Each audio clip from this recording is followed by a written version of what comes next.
Hi, everyone. Welcome. So, today we are going to be talking about some immigration news and updates.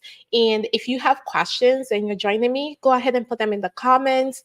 And if you are watching this on a replay and you have questions, please go ahead and put them in the comments as well. I will be going back and responding to those. All right. So let's jump right in. There is not a lot of immigration news coming out this time around. However, there are a few things that I want to cover with you and make sure that you know what to do when this comes up, okay? Because some people are having issues, especially people that filed their application right before the April 1st. Fee change. Okay. So if you filed your application right before the April 1st fees change, you want to listen because I'm going to talk to you about what we're seeing as trends that USCIS is doing and what you can do if you fall into that. All right. So if this is your first time joining me, hi, welcome. I am attorney Lillian Chukura, and I am an immigration lawyer, and I help my clients get green cards and citizenships for themselves and their families using the US immigration law system. And as always, if you're joining me and you have questions, please feel free to put them in the comments. But remember, these questions I can only answer in a general way. If you want a deeper consultation where I actually know all your personal information and can give you actual legal advice, you can go to my website, lilylegal.com, and schedule a strategy session or call my office at 508-443-1788 to schedule that strategy session. Again, the point of it is to get for me to get a deeper understanding of your situation and to be able to give you some advice on what to do next. Okay.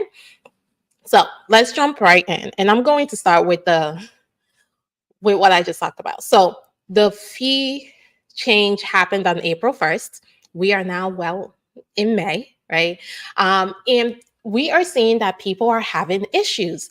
And the issue they're having is that USCIS is unfortunately mistakenly denying or rejecting some applications that were filed right before the deadline, saying that it doesn't have the right fees. Okay. So if you file before April 1st, just keep an eye on your application. You may get a rejection. And if you do, we're going to talk about what you can do about it. All right. So fees went in April 1st. If you file before that, great. You should be, if they received your application before April 1st, the previous fees would be the ones to count. Now, sometimes we cannot trust USCIS to follow their own damn rules. Let's be honest about that.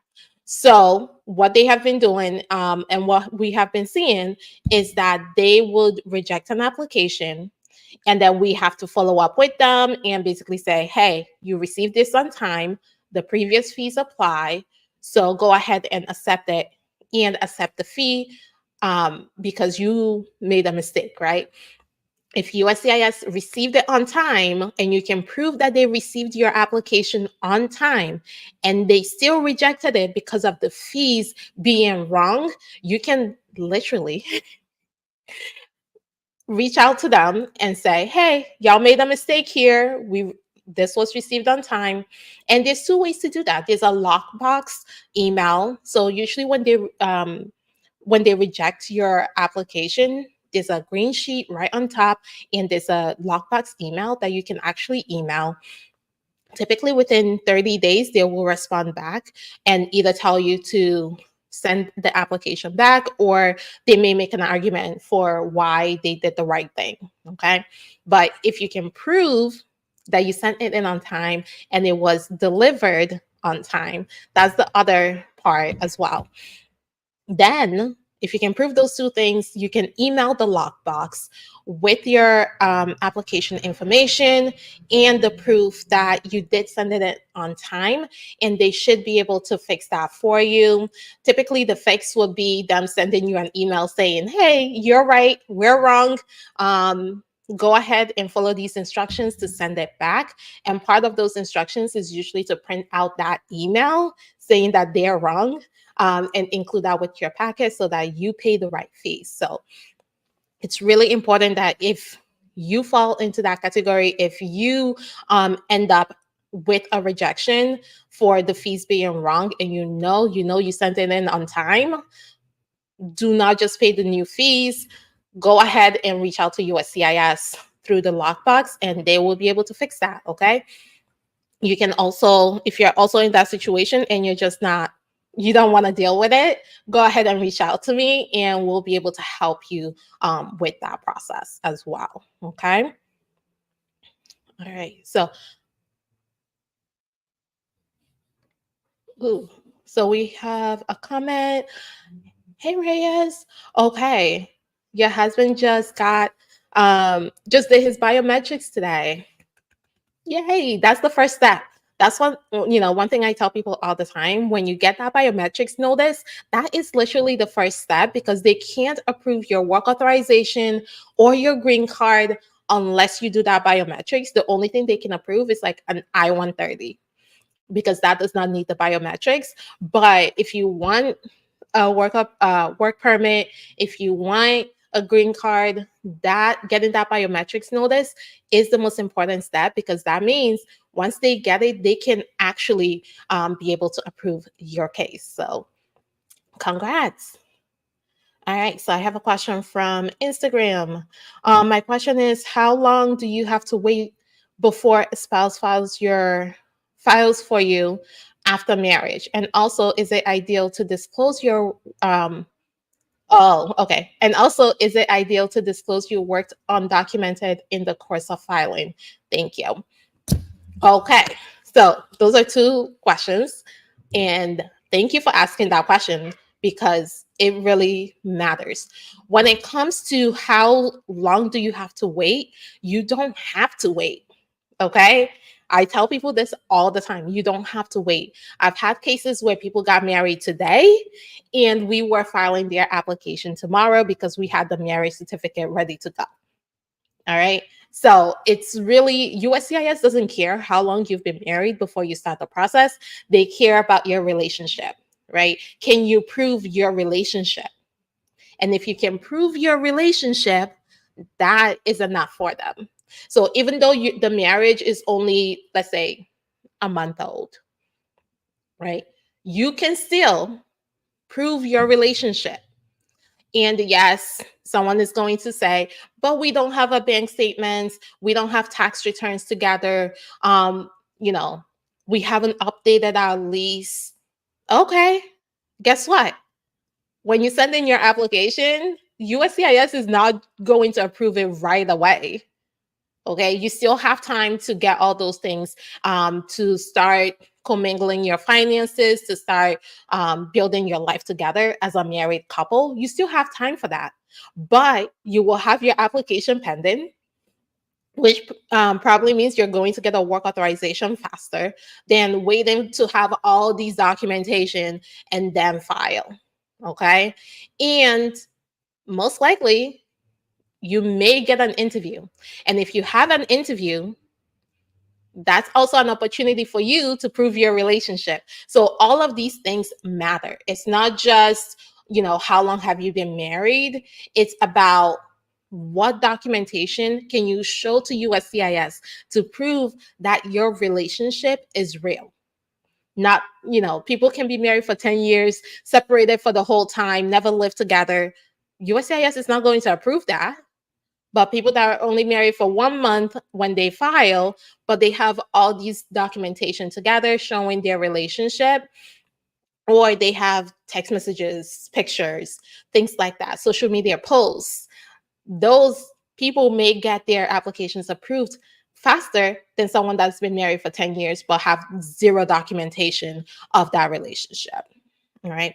Now, to the second part of your question, when it comes to green card applications, when it comes to any application with USCIS, you want to disclose everything. Okay. You need to be honest in your applications. As the spouse of a US citizen, Working in the US undocumented is not a problem. It's actually waived specifically for immediate relatives of US citizens. So if you're the spouse of a US citizen and you worked in the US without authorization, that is okay because it is waived. Now, when it's not okay is if you worked with someone else's documentation and that person happens to be a US citizen. Right. That's when you will have a problem because USCIS may claim that you put yourself out there as a US citizen, so they can charge you with false claim of citizenship. However, if let's say you're working under the table and not using anyone's documentations to do that, or the person is not a US citizen, that is going to be waived. Okay. The working undocumented is not going to affect your case if you are the immediate relative of a US citizen. If you're not the immediate relative of a US citizen, please schedule a consultation before you file anything. All right. And also, like I said, there is exceptions for when you're using documentation that says you are a U.S. citizen, or you're filling out employment applications or I-9s saying that you're a U.S. citizen. That is going to be a problem every single time. But if you are not claiming to be a U.S. citizen, most of the time, right, general information here. If you want one that's more to you, go ahead and schedule a strategy session so that I can actually give you actual legal advice. All right, next question. I applied for an I-130. It got approved. I wasn't pregnant then, but I am now. I'm about to give birth in a month. Should I submit any additional documents to prove pregnancy? If yes, where should I submit it? So if the I-130 was approved, it depends on, right? It depends on if you are the US citizen, right? If you're the US citizen, you don't really have to do anything as far as the pregnancy is concerned. And if your spouse is outside of the US, you can wait for when they have their interview and then bring proof of your relationship, right? Proof of the birth of your child as part of that proof of your relationship. Okay, so that's what you can do. So if you are the US citizen and your spouse is outside of the US, they will be scheduled for an interview. And at that time, that's when you will present the documentation of your child's birth. But since the I-130 is already approved, it's not really, there's nothing for you to do as far as the pregnancy is concerned. Okay, to prove, you don't have to prove anything. If you are the one that's outside of the US applying for a green card to the US through marriage, you may want to think about if your child that's being born is already a US citizen, especially if they're going to be born outside of the US, depending on your spouse's immigration history. Okay, I have a video on my YouTube channel, I believe 2 weeks ago. Trying to remember what week we're on. I believe last week we have a video talking about CRBA, which is basically a way for a US citizen that has a child outside of the US to be able to automatically give citizenship to that child and register it with the US Embassy. So if that's the situation, just child may already be a US citizen, but if you are the US citizen, there's really nothing for you to do. Your spouse just needs to take proof of that child's birth to their interview as additional proof of your relationship. Okay. What if you work under the table and spouse is a US citizen but lives in Section 8 housing? Okay. The question becomes, does your spouse have enough income to support you? Okay. I'm trying to think of the best way to put this. So if your spouse lives in Section 8 housing with you, typically that means that they don't have enough income or they're below the poverty guidelines. So if they're below the poverty guidelines, you may need a joint sponsor to show that you have and that they have enough income to sponsor you to get a green card. And also, if your spouse lives in Section 8 housing, this is something we see, and people end up having issues with this and coming to us after the fact, which is their spouse, when they filed for the Section 8 housing, does not include them in that application, which is most of the time public information that USCIS can get access to. So if they get access to government documentation saying that your spouse filed for this housing as single while they were married to you, and your name is nowhere on that application, that can be a negative thing for you, because guess what? USCIS wants to see proof of the relationship. And if your spouse is putting themselves out there as single when they were actually married, that can be a negative factor when USCIS is looking at your application. All right. So, okay, next question. So I should put that I work when filing my papers. You need to be honest with the application. So when you file an application, when you're filing your green card application, the I-130A asks for your employment information. The I-485 asks for your employment information, and they mean all your employment information, even if you did not have employment authorization. Okay. If you do not disclose and they find out, they can use that against you. Okay. I've seen it happen. We fight it. But you want to be honest. Again, if you're the spouse of a US citizen, it's not a problem. If you're the parent of a US citizen, your undocumented employment is not going to lead to you not being able to get a green card. Again, unless you said that you were a US citizen. So that false claim of US citizenship can affect you. However, if there's no false claim of citizenship and you have documentation to prove that you're the spouse of a US citizen or the parent of a US citizen, your undocumented employment would not count against you. It's actually waived. All right. Next question. Do you declare that you were working while out of status? Again, follow up to that. Yes.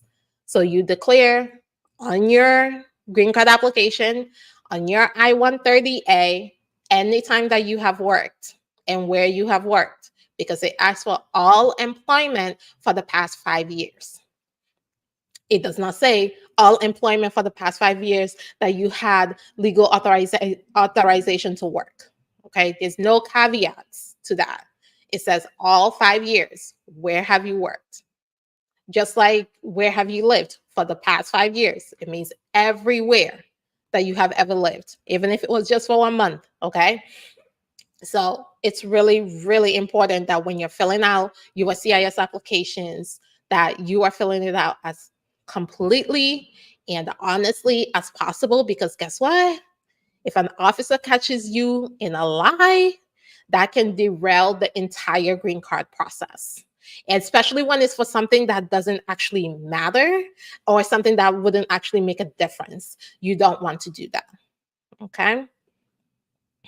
All right. So the next thing I wanted to bring up is I want to make sure that as you're going through the process, if you're not working with a lawyer and you're trying to do it on your own, that you know where to go for information. Okay. USCIS.gov is your best bet. It has all the forms, it has the instructions, and it has tools to help you out sometimes. Okay. Not all the tools are great, but one of the tools that I want to bring to your attention is the fee calculator. This is a great tool, and I wish everyone knew about it. This helps you make sure that you are sending the right fees every single time. Okay. But sometimes you think you know the fees by just looking on the page with the forms. and you don't know there's like exceptions and things like that. So you want to make sure that when you're trying to decide what fees you need, that you are going to the fee calculator, you're putting in your information, and um, you're going through that process. If you have children filing with you, you know, if they're filing with you at the same time that you're filing your green card application, the fees are different. Okay, your fees is not their fees. So you want to pay attention to all of that, because it can really make a difference there and save you some money too, and save you some time. Because again, if you send in the wrong fees, USCIS is going to reject your application. It's as if you never even sent it to them in the first place. So now you have to start all over again. Again, exception for people that filed before April 1st. If yours gets rejected, you can ask for that to be fixed. Okay. All right. Let's see, 4 months bank statement enough when filing for your I-130 for the affidavit of, I'm guessing you're saying affidavit of support. So the affidavit of support does not ask for bank statements. It's looking at your tax return, your W-2s, your proof of current income. That's what they're looking at. They're not looking at your bank statements, unless you're saying that unless you're using your bank statements to show assets to make up for the difference. They don't really care about your bank statements. Okay. So let's say, for example, the requirement is 30,000 that you have to show of income, but your income is only 20,000. So your bank statements, if you have like 50,000 in your bank account, you may be able to use that to make up the difference. All right. But if that's not the case, if you're just trying to show that you have income coming in and out, and that's why you want to include the bank statements for the affidavit of support, it's not going to help. It's not going to make a difference there. You just need to show proof of current employment and current income, your tax returns, and W-2s. If the bank account is a joint bank account that you use for your household expenses, you can use that as proof of the relationship. But again, with bank statements, you want to make sure that you are actually using it. Okay. If you are not using the bank account, please do not include the bank statements as proof of your relationship, because those are red flags. Okay. Including a bank statement that shows 0 transactions that's related to your household, right? That shows that maybe you took money out at an ATM one time, or you transferred money out one time. That doesn't really help your relationship. That doesn't really help to show your relationship. However, let's say you're paying your rent, you're paying your car note, you're paying your insurance through that joint account. That's a better indication of your relationship than if you just have nothing going on there. All right. How much for the marriage based if you file online? So for the marriage based process, you can only file an I-130 and an I-130A online. You cannot file the actual green card application online. Those have to be filed on paper. And you cannot file the green card application until you have the receipt notice for the I-130 if you file the I-130 online. So I always want to flag that for people. So for some of my clients, we just go ahead and file it on paper so that we can file everything together and not have like an I-130 filed online that we need to wait for the receipt notice to then file the green card application separately. So it just depends. The I-130 that is not online that is online. 1 second. Because it's $50 less if you file online, is $625. USCIS will let you know the exact fees when you file online, so you don't have to worry about whether you're paying the right fees or not, because you're paying the fees online. So they will tell you exactly how much you need to pay when you're filing online versus when you're filing on paper. You have to make sure that you are including the exact fees that's required. All right. But when you're filing online, they tell you how much to pay, and you just pay it. All right. So if you're joining me and you have any questions, feel free to put them in the comments. I am happy to respond to you.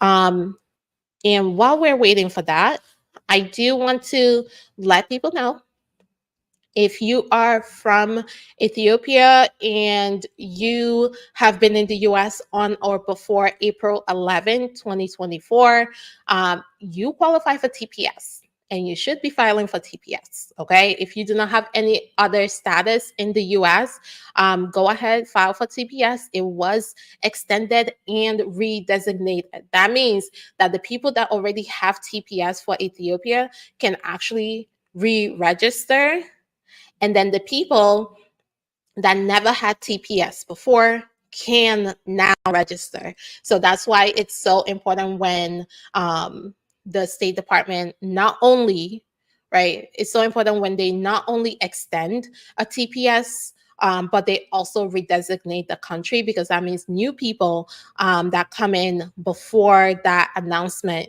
can actually apply for TPS as well. So Ethiopia was extended and redesignated. If you already have TPS for Ethiopia, know that you have to re-register within 60 days of April 11, 2024. Okay, within 60 days. So that will be June 2024. You need to have your re-registration application filed with USCIS to make sure that you get that designation and have your work permit extended as well. Okay. Great question. What's the difference between 3 years tax transcript and copies of 3 years tax filing papers? So USCIS and the State Department, so the embassy, prefers the tax transcripts over, your 1040s or your W-2s. Okay. They just prefer it. So the difference is the tax transcript comes directly from the IRS. It proves not only that you have this income, but it also proves that you actually filed the tax return. That's the additional, it just has more weight to it than just your tax document that you get from your CPA, for example. Okay. Because sometimes your CPA doesn't have you sign the document. And if it's not signed, USCIS sometimes will question whether it was actually filed with the IRS.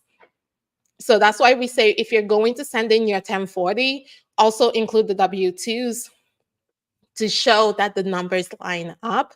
But if you have the tax transcript, you can just do the tax transcript, because it just proves not only the income, but that it was actually filed with USCIS. So the tax filing papers are the 1040 and the W-2.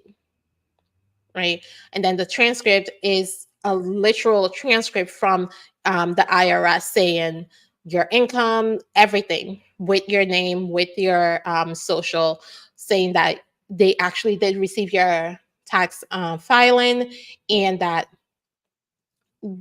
this is what they received. Okay. How do you get the tax transcript? You go to the irs.gov, and there should be you can type it into the search, but there should also be a place that says get your tax transcript. You click on that. You can either create an online account with the IRS and download it same day from there, or you can request for them to mail it to you, and they typically mail it to you within 10 business days. So those are the two ways to do it, but both of those ways only happens on irs.gov. So that's the place to go. irs.gov, you can request it to be mailed to you, and just look out for it. Within 2 weeks, you should receive it, or you can create an online account with the IRS and actually just download the transcripts that you need right from the website. Great questions, guys. All right. So if anyone has questions, remember, put them in the comments. Happy to respond. And then quickly, do you want to touch on one more news slash update, which is for people from Palestine that qualify for DED? which is basically deferred action, meaning that they will not be deported from the US if they are in immigration proceedings, and that they also qualify for employment authorization while the DED is active. You don't have to apply for DED, it's just a status, okay? It's automatic. So if you're from Palestine and you are in the US on or before February 14, 2024, you have DED. Okay? You don't have to apply for DED. You just have it if you were here on or before February 14, 2024. That also means you can apply for a work permit based on DED. All right? You don't need an additional application. You just need to apply for the work permit. Now, the new thing that came out was that when you're in the US, right, if you come with a student visa, you know that you cannot, right, you know that you cannot just work, right? Anyone with a student visa knows there's certain limitations on you being able to work. Well, there's a new guidance from USCIS that says that if you have DED for Palestine, and you are on an F1 visa, you can apply for employment authorization, and it should not affect your F1 status because, again, with a full employment authorization, you're able to work more, you're able to work off campus, and they're saying that's not going to affect your F1 if you reduce your study and increase your working. You should be able to still maintain both of those. So if you are in that situation, first consult with an immigration lawyer, but just know you have now an option. Again, this is specifically for Palestine.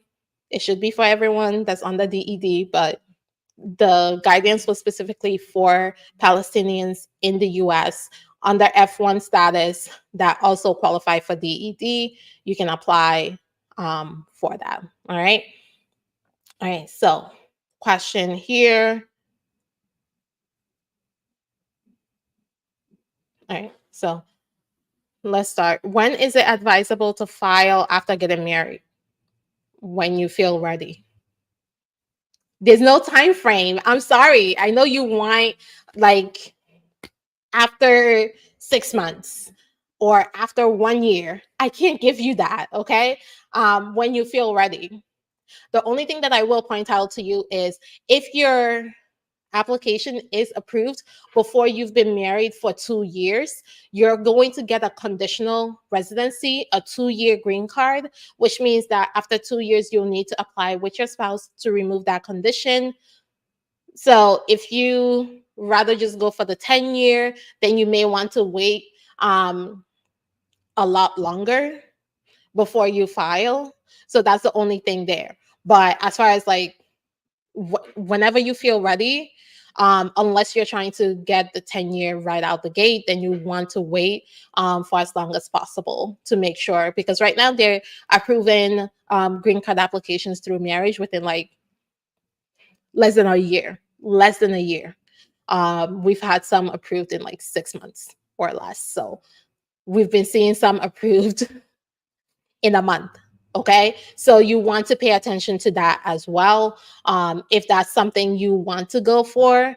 But typically, there's no time frame, unless, of course, like I said, you really want that 10-year and not a 2-year one. Then it matters how long you've been married. But if that doesn't matter to you, then it doesn't matter how long you've been married. I don't have like strict guidelines for my clients. We base it on the documentation you have, right? The proof of your relationship, what you have to show USCIS with that initial filing, and with an understanding that you do need to build up the other things in case USCIS asks for it or you have an interview. So that's the thing to keep in mind there, okay? But fortunately, can't give you a yes or no on that. All right, so my problem is I went to the USCIS interview and I mistakenly chose no for not USA visa refusal, but I was refused in 2009. So the officer, I told the officer it was a mistake, and the officer made me sign a sheet. As it stands now, my I-130 is approved, but my green card isn't. So it depends. Because I'm not in the room, I can't really, I wasn't in the room, so I can't really give you much. What's my take on that? If the officer believed that that was a mistake, so typically there's something called why am I going blank? So basically, if you retract the wrong information in a timely retractions. Duh. So if you retract that information in a timely manner, typically a USCIS officer may not hold it against you. But that's why I always say you want to make sure that every single answer is correct.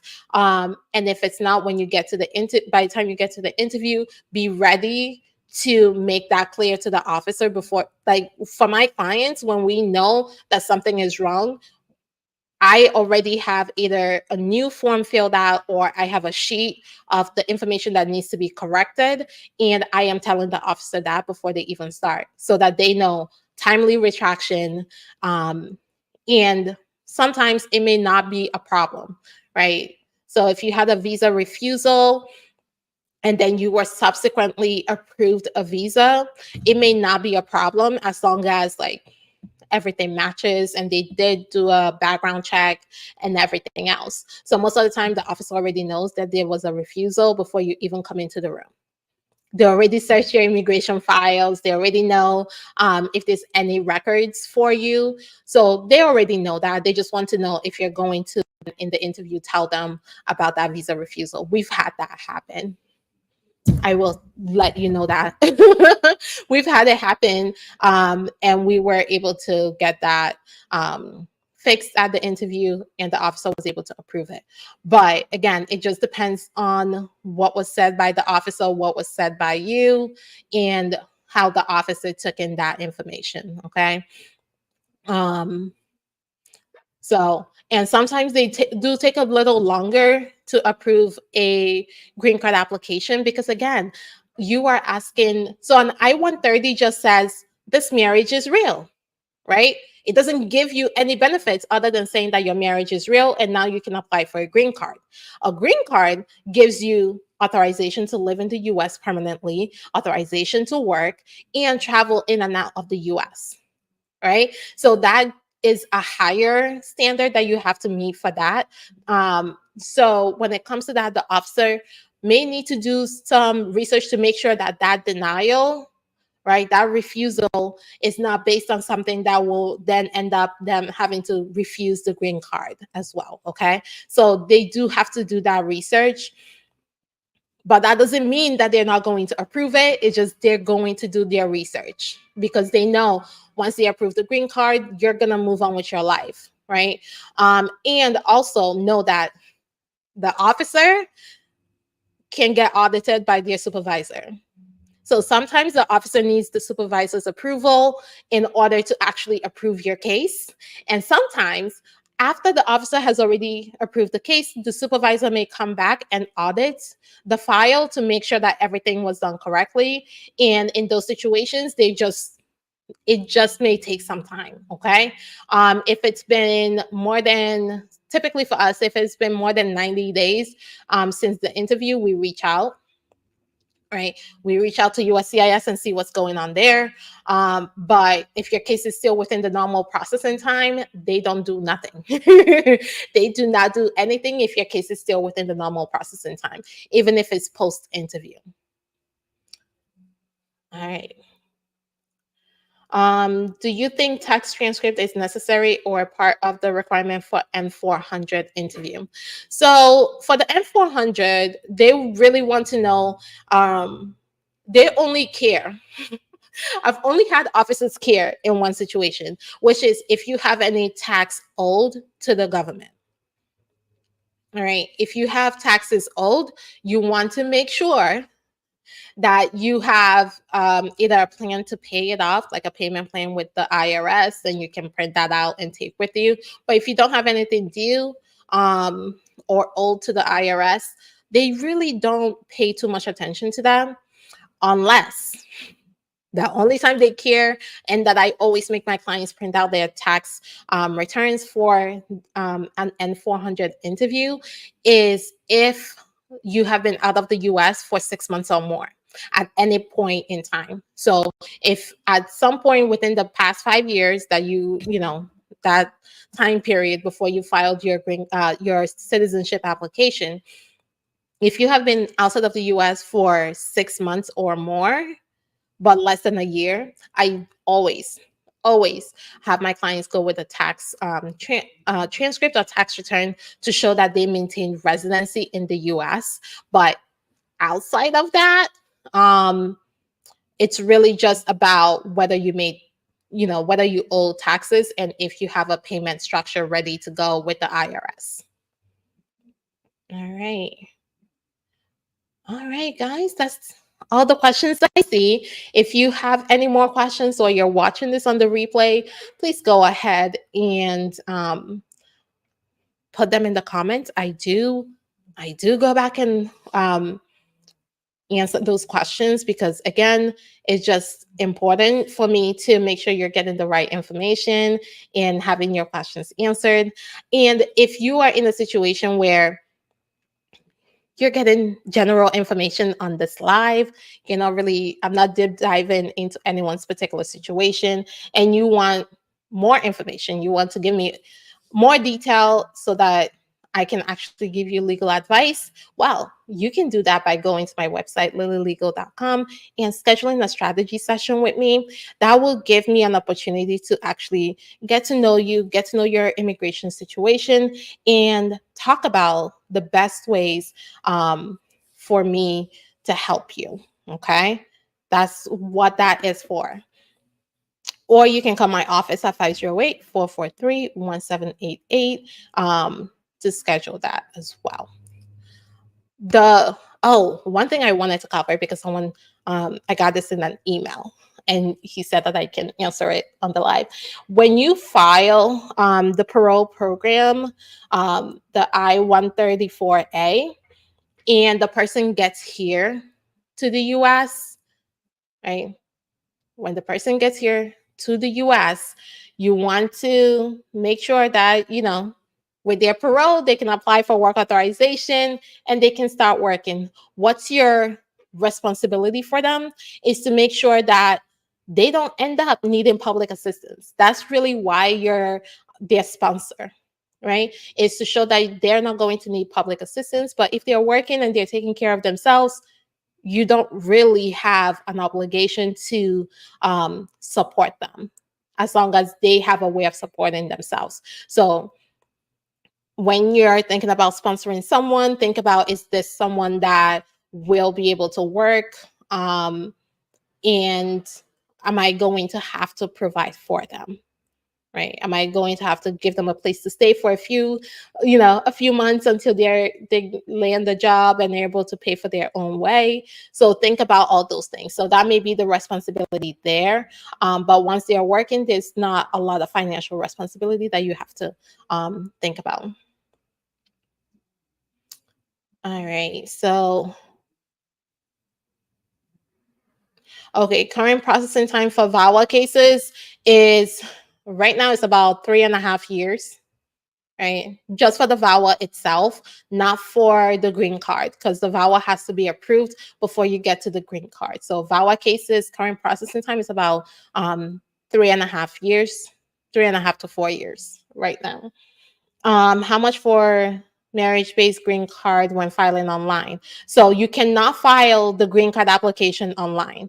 You can only file the green card application on paper. You have to mail it in.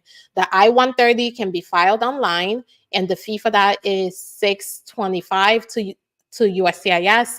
And then the green card application being filed on paper, the fee for that is $1,440. I only know these things because I just I do immigration all day and I help families get green cards. So those numbers, I have them off the top of my head. So yeah, that is Yanni Smith, those are the numbers, okay? So filing online, like I said, for most of my clients, we're not filing the I-130 online if we're also filing a green card application, because we just want to keep all the files together and not have things separated, but you are free to do that. So she's asking 2,000 for everything. I'm not clear on your question. So those are the fees that goes to USCIS. So it's 625 and so 2,065.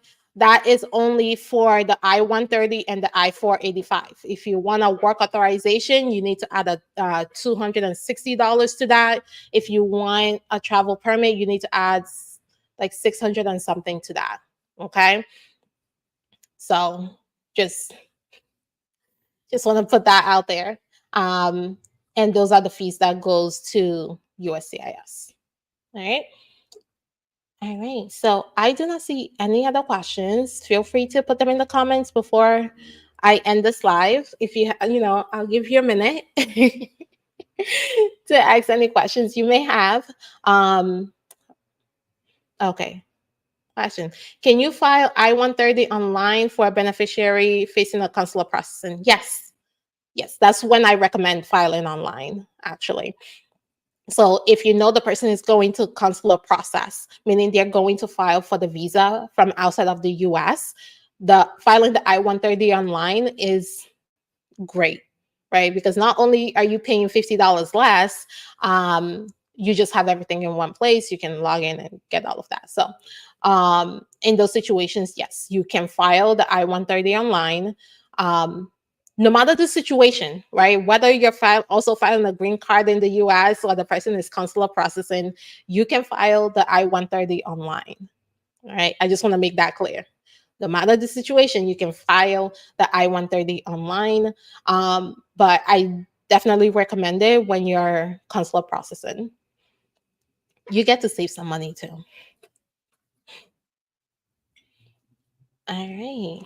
So I do not see any other questions. Thank you all so much for joining me. I truly, truly appreciate you all. I will be seeing you next week. We're going to be, I'll be able to be answering more of your questions. Come with your questions. I'm always happy to respond. Okay. By the way, fiance visa processing and I-130 processing, which do you think will be more faster and cheaper? Cheaper, I can answer. Faster, it depends on the country. Okay. Cheaper is going to be the I-130. It's going to be cheaper because you don't have to pay the 1,440 for the green card. Right. For the fiance, you're going to pay the 675 for the fiance application. Then you're going to pay the visa fee, which is around 265. Is it 265? And then once they're in the US, you have to pay the green card application fee, which is 1,440. For the marriage base, the I-130 is 675. Unless you file online, then it's 625. Then you pay the visa fee, which is 265. And then when they come to the US, you just pay USCIS 235. I'm trying to remember, 235 to mail the green card to you. So it's a difference between paying 1,440 and 235 for the green card. Okay. And then as far as which processing is faster, it really depends on the country. Some countries, the fiance is faster, without a doubt. And then some countries, the marriage is faster. Okay. I can tell you, for example, quick example, Liberia. Marriage is going to get a interview before fiance. They are not even accepting the fiance files right now because they are not scheduling appointments. So your embassy matters when it comes to making that determination about how fast. the USCIS part of it, so the I-130 and the I-129F, is pretty much on an even kill. So it's really the embassy that will make that decision. I can tell you for Dominican Republic, it's fast. The fiance is faster. I can tell you that based on what we've done recently. So it really, it really depends on the embassy. All right. Well, Kelvin, I'm glad I was able to answer your questions. And everyone else, thank you so much for joining me. Glad I was able to answer your questions today. And remember, if you want to schedule a strategy session with me and just get a consultation based on your particular information instead of the general information I'm able to provide on this channel, go ahead and go to my website, lilylegal.com, and click on contact us, and you can actually pick the date and time of that consultation, or you can call my office at 508-443-1788 to schedule your consultation. Thank you again for joining me, and I'll see you next time.